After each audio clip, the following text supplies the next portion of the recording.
531 상대도수의 뜻.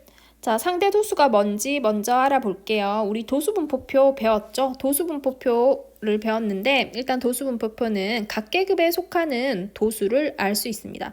그때 상대도수란 뭘 뜻하냐고 하면 자, 여기 네모 박스부터 치고 갈게요. 상대도수는 도수총합 분해. 자, 도수총합분의 해당 계급의 도수를 상대도수라고 합니다. 자, 도수총합은 전체 학생 수 같은 경우 도수의 총합이 되죠. 그럼 해당 계급에 속하는 학생 수 이렇게 하면 그러니까 우리 이거 어디서 많이 본 것 같아요. 어디서 많이 본 것 같아요? 여기다가 곱하기 100 하면 뭐 나와요? 여기다 곱하기 100 하면 전체분의 부분 곱하기 100 하면 퍼센트 나오잖아요. 그쵸? 곱하기 100 하기 전 상태네요. 곱하기 100은 안 한 단계. 자, 그걸 뭐라고 한다고요? 상대도수라고 합니다. 자, 상대도수가 뭔지 잘 알아놓읍시다. 자, 어떤 계급의 상대도수는 도수의 총합분의 해당 계급의 도수이다. 됐나요?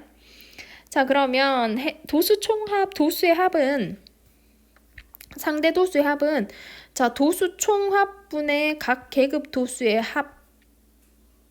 합이라고 했으니까 그럼 말하자면 이런 얘기예요. 자, 도수의 총합이요 10이고요. 각각 해당 계급의 도수가 2, 3, 4 그리고 1이 있다고 한번 1, 2, 3, 4, 5, 1 하면 되죠. 1이 있다고 한번 해보세요. 그러면 이 계급의 상대도수는 10분의 2죠. 그 다음 여기 두 번째 계급의 상대도수는 10개가 총합이니까 10분의 3. 그 다음 여기 상대도수는 10분의 4. 그리고 여기는 10분의 1 되겠죠. 그럼 상대도수를 다 한번 더 해볼게요. 더하기 해보면 분모는 10분의 그러니까 얘는 도수 총합이죠. 도수 총합분의 위에 거 2 더하기 3 더하기 4 더하기 1 되죠. 얘도 뭐예요? 도수 총합이죠.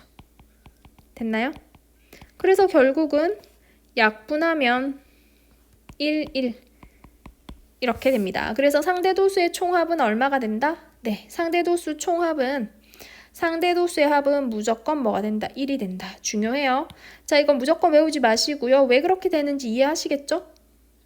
각 계급 도수의 총합이 결국은 분자가 되면서 도수 총합분의 도수 총합이 돼서 약분하면 1이 된다더라. 이거 잘 정리해 놓으시기 바랍니다.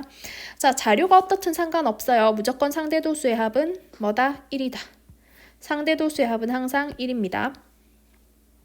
자, 상대도수를 구할 때는 도수 총합은 어차피 하나의 도수 분포표에서 똑같잖아요. 그쵸? 그러니까 분자, 즉 해당 계급 도수에 정비례하게 되겠죠. 자, 그 다음에 어떤 계급의 도수는 도수 총합 곱하기 해당 계급의 상대도수다. 자, 이거는 식의 변형을 얘기하는 건데요. 다시 한번 정리해보면 이런 얘기입니다. 예를 들어서 아까 전에 우리 상대도수 어떻게 구한다 그랬어요? 상대도수는 자, 요거는 외우고 계셔야 돼요. 상대도수는 뭐분의? 도수 총합분의 뭐라고요? 해당 계급의 도수다라고 얘기를 했죠. 그러면 해당 계급의 도수는 어떻게 구하냐고 하면 여러분 이해하기 쉬우라고요. 선생님이 세모 네모 한번 해볼게요.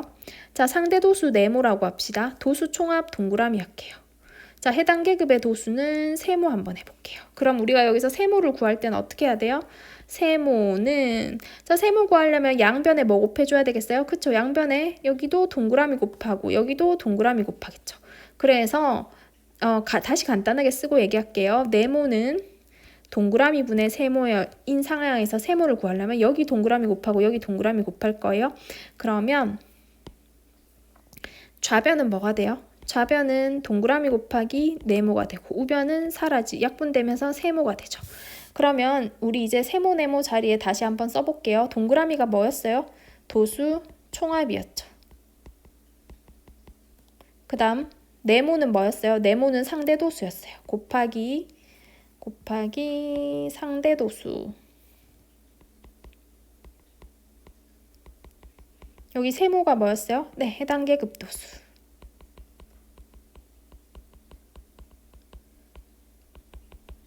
됐나요? 그래서 해당 계급의 도수는 결국은 어떻다고요? 도수 총합 곱하기 상대 도수 해주면 되겠습니다. 자, 이거 줄은 거놓으시고요. 외울 필요는 전혀 없어요. 자, 어떤 계급의 도수는 도수 총합 곱하기 해당 계급 상대 도수이다. 됐나요? 자, 그 다음에 도수 총합도 아까랑 똑같이 해주면 돼요. 아까랑 똑같이 한번 해봅시다. 이번에는 도수 총합이니까 동그라미를 구해야 되네요.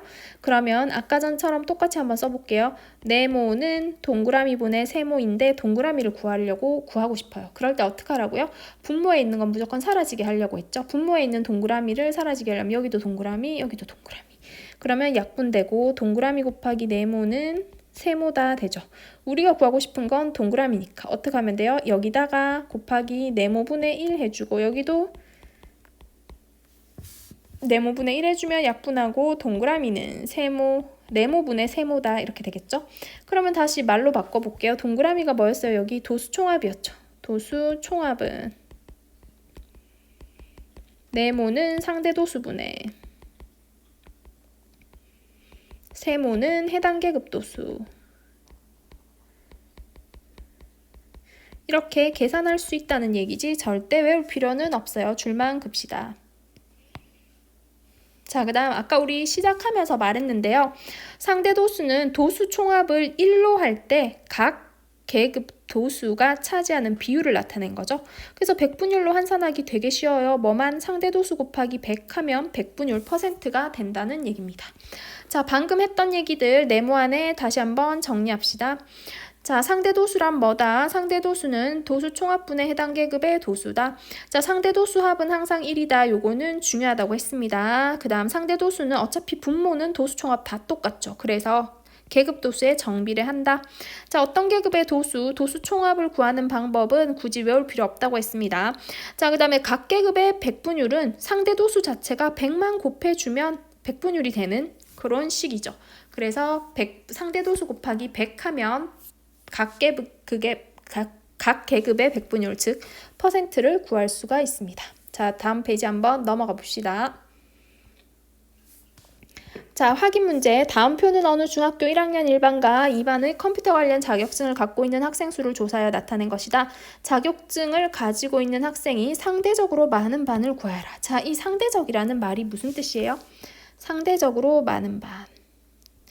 예를 들어서 극단적으로 1반 학생은 3명이에요.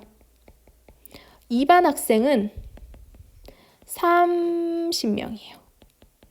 자, 1반 학생은 이 중에서 3명이 자격증을 가지고 있어요. 자, 2반 학생은 이 중에서 10명이 자격증을 가지고 있어요. 그러면 누가 더 많아요? 자격증 가진 건 당연히 2반이 더 많죠. 그런데 상대적으로 말할 때는 1반은 3명 중에 3명, 즉 100% 가지고 있죠. 자, 근데 얘는 어때요? 30명 중에 10명, 즉 50%도 안 되게 가지고 있죠. 그래서 상대적으로 많은 반을 구하여라 라는 건 우리 방금 선생님은 퍼센트의 개념으로 얘기를 했지만 여기서 상대도수로 생각하라, 상대도수로 생각하라 이 말이나 똑같은 말이에요. 그러면 1반부터 한번 해볼게요. 1반은요. 자격증을 갖고 있는 학생 15명에 자격증을 갖고 있지 않은 학생 25명이에요. 그럼 얘는 총 몇 명인 거예요? 40명인 거죠. 됐나요? 2반은요. 18명에 27명이에요. 2반 학생은 몇 명입니까? 2반 학생은 45명이 되겠네요.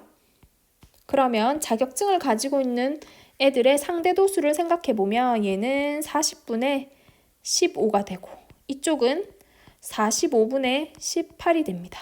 그러면 누가 더 많이 가지고 있을까를 비교하기 위해서 두 개를 소수로 고쳐보는 거예요. 소수로 고치면 40분의 15는 0.375가 되고 45분의 18은 0.4가 됩니다. 그럼 이쪽이 더 상대도수가 크네요. 그러면 2반이 더 많이 가지고 있다라고 얘기해 주시면 되겠습니다. 자, 필수 예제 풀어볼게요.